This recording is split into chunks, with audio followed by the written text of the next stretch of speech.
saya menyampaikan firman Tuhan kepada saudara-saudara sekalian, saya akan menyanyikan sebuah pujian tentang Yesus yang sudah bangkit, yang membuat hidup kita menang mengatasi segala masalah dalam hidup ini.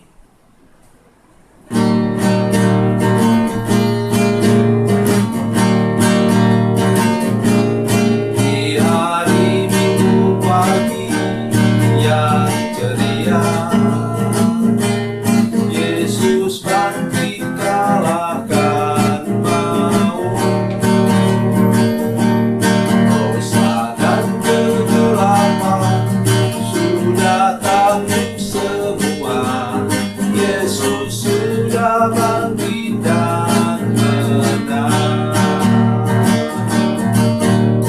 Kubur yang kosong itu tanda Dia menang. Yesus memang luar biasa. Semua yang percaya kepada kuasa-Nya pasti hidup dan menang. Para wanita datang ke kubur itu, tak temukan Yesus yang mati. Dia hidup, Dia bangkit dan menang selamanya. Haleluya, Dia sudah menang. Kubur yang kosong itu tanda Dia menang. Yesus memang luar biasa. Semua yang percaya kepada kuasa-Nya pasti hidup dan menang.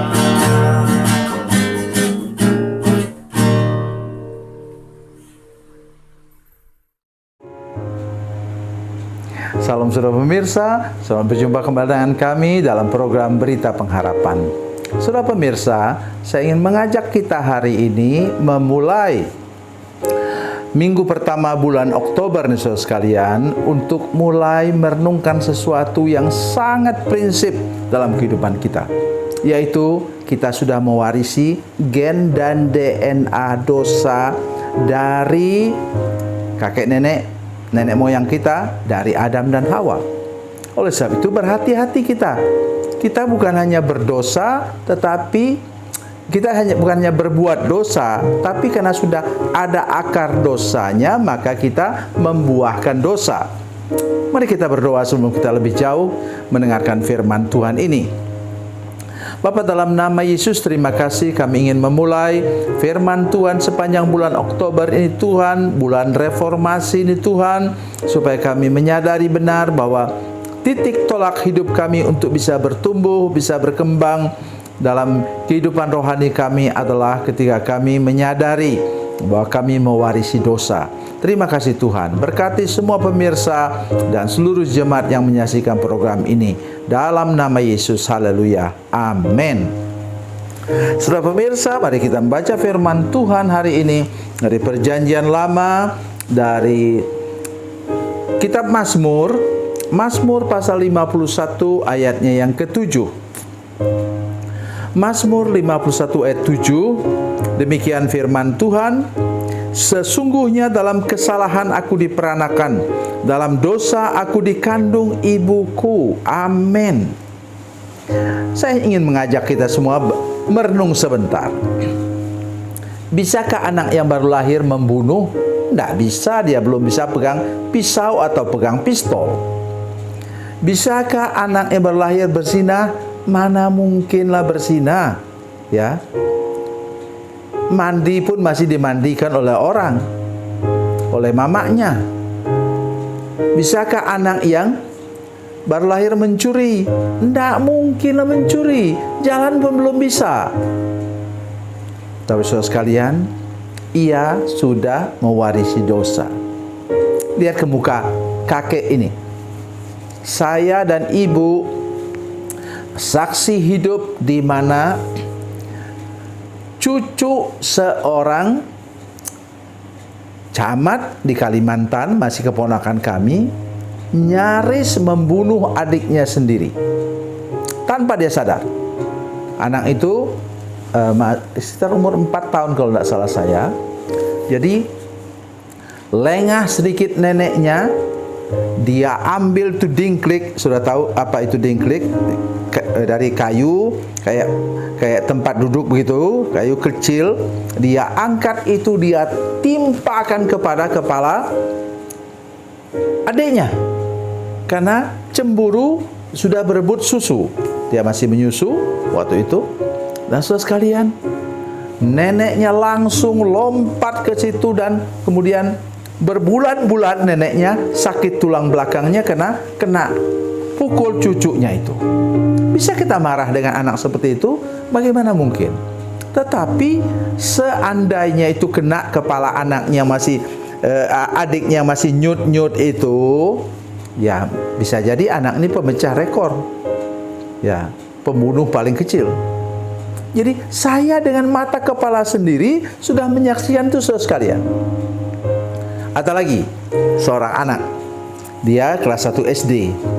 Ya, kalau kelas 1 SD umurnya sudah 7 tahun. Malam-malam, dia sudah siapkan pancing, sudah siapkan apa, segala macam umpan, cacing, ditaruh di jalan menuju ke sekolah. Jalan, mereka tinggal di rumah panjang, dan ini jalan kaki ke sekolah. Ya, kira-kira tidak terlalu jauh sih, mungkin sekitar 3 kilometer. Rumah mereka. Besok paginya dia pakai baju semua, pakai seragam SD lah segala macam, dan dia ambil juga bekal nasi karena mereka perginya jauh, pulangnya nanti siang, mungkin sudah lapar. Terus kemudian berangkatlah dia dengan teman-teman. Sampai di sebuah sungai, dia berhenti di situ, saudara sekalian. Nah, dia bilang, "Maaf ya, saya mau buang air besar," katanya kepada teman-teman. Teman-temannya terus, dan dia ke situ bukannya buang air besar, tapi dia mancing. Pulang dari sana, dia tahu, dia dengar bunyi mereka kembali. Nah, dia kemudian itu berjam-jam dia mancing. Pulang teman-temannya, kemudian dia juga ikut pulang sama-sama. Sampai di rumah, mamanya heran, "Loh, kamu dapat ikan dari mana?" "Saya dapat ikan dari ada paman itu yang di kampung sana itu, dia kasih saya ikan. Ini ikannya banyak sekali." Sama terima saya, mulai dari merencanakan penipuan, kebohongan. Kemudian dia bohong kepada teman-temannya, 2 kebohongan toh. Kemudian pulang bohong juga kepada maminya. Dalam 1 hari 3 kali bohong.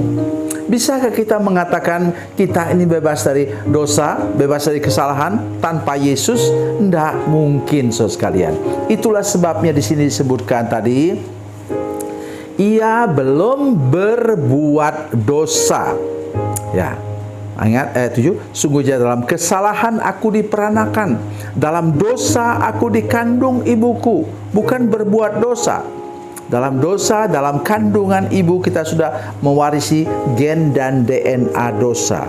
Satu-satunya jalan keluar ialah Yesus yang mati di kayu salib itu, yang sudah mati sampai mati dia di kayu salib untuk menebus kita dari dosa dan memberi kita jalan keselamatan dan hidup yang kekal.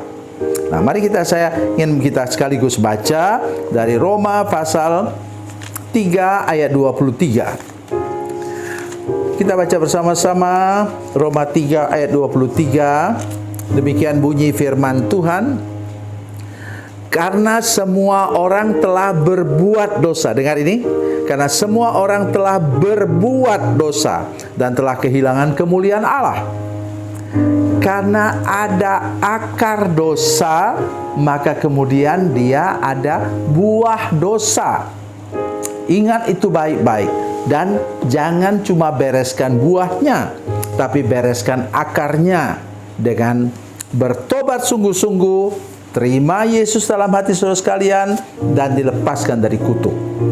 Maka engkau dapat menjalani hidup yang bebas dari dosa.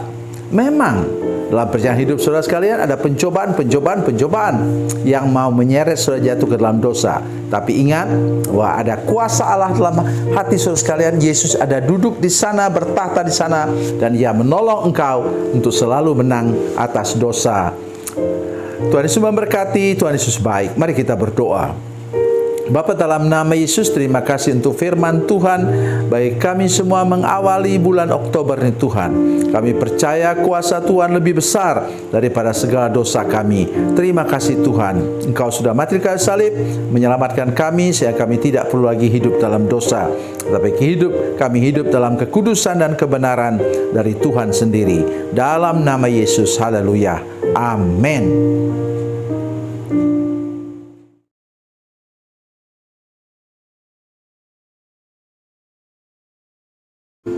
Salam saudara pemirsa, mengakhiri program ini, saya mohon kepada saudara-saudara pemirsa sekalian untuk bila saudara menyaksikan program ini melalui channel YouTube, maka tekan subscribe dan bunyikan lonceng.